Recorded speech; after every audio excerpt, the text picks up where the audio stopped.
Latinoamérica comienza aquí y acaba aquí.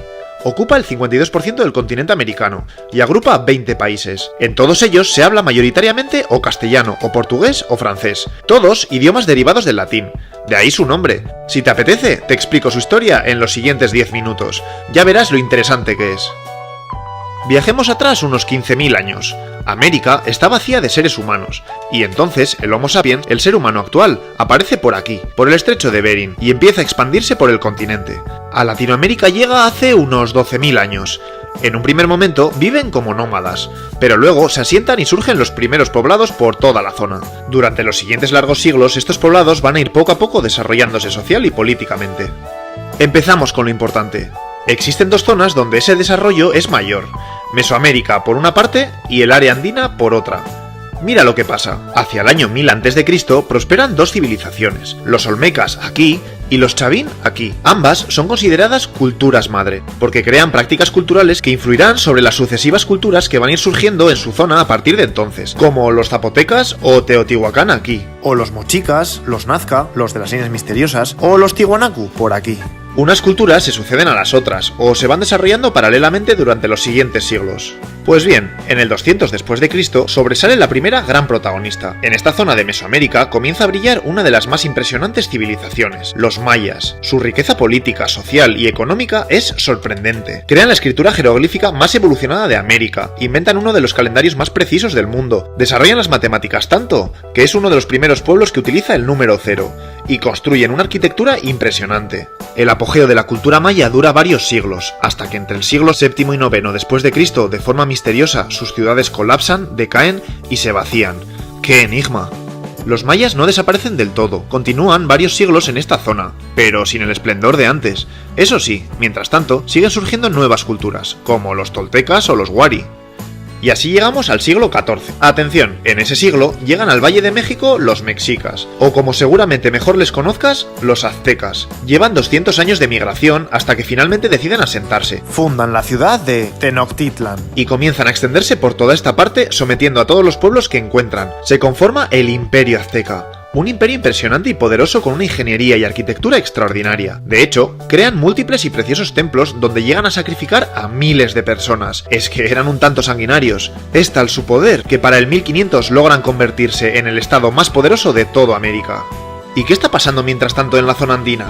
Aquí está Cuzco, la ciudad germen de la tercera civilización protagonista, los incas. Esta cultura, a partir de 1438, empieza a crecer, llegando a dominar todo esto y a todos los pueblos que viven ahí, a quienes les imponen su lengua, el quechua, y su religión. Son un pueblo superorganizado, utilizan los cultivos por terraza, emplean los quipus, un sistema de cuerdas y nudos para llevar la contabilidad, y crean caminos que conectan todo el imperio. La famosa ciudad Machu Picchu está tan escondida que no se descubrió hasta principios de 1900. Y atención ahora, porque la historia de Latinoamérica va a sufrir un cambio definitivo. Vamos a Europa, a España. Es 1492. El navegante Cristóbal Colón convence a la reina Isabel II de que le financie un viaje para llegar a las Indias por el Atlántico, y así emprende el viaje. Pero, ¡sorpresa!, se encuentra con un continente que es desconocido para ellos, América. El 12 de octubre de ese año llega a la isla de Guananí, y así se produce por primera vez el encuentro entre dos mundos diferentes, Europa y América. Y eso lo cambia todo. Escucha. En ese encuentro, los españoles observan los adornos de oro y plata de los jefes indígenas. ¿Qué deciden? Iniciar la búsqueda de las minas de esos metales y explotarlas. Es el comienzo de la conquista de América, que empieza precisamente por aquí. Pues bien, a esa conquista también se quiere unir Portugal, que está a tope conquistando mundo. Ya verás lo que hacen. Para evitar conflictos entre los dos países, en 1494 firman el Tratado de Tordesillas, donde marcan una línea repartiendo las tierras a conquistar. Esto para España y esto para Portugal. Y así, en 1500, Portugal inicia la conquista de la parte que le corresponde. ¿Y los españoles?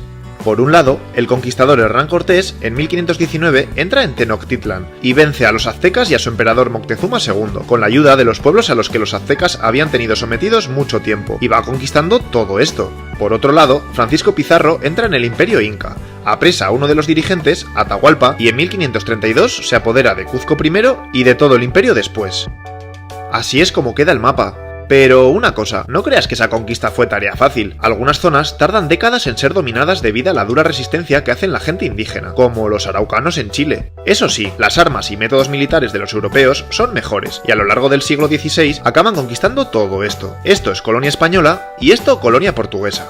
Vale, en la medida que se van conquistando tierras, toca organizar el territorio, así que los españoles reparten administrativamente su zona conquistada en virreinatos. Fundan ciudades como Bogotá, Ciudad de México, Lima o Buenos Aires y crean un montón de instituciones y autoridades para gobernarla. Estamos en plena etapa colonial. En esta época, los europeos explotan las minas y las tierras, sacan patata, cacao, maíz y tabaco, y los llevan a Europa para hacer negocio con ello.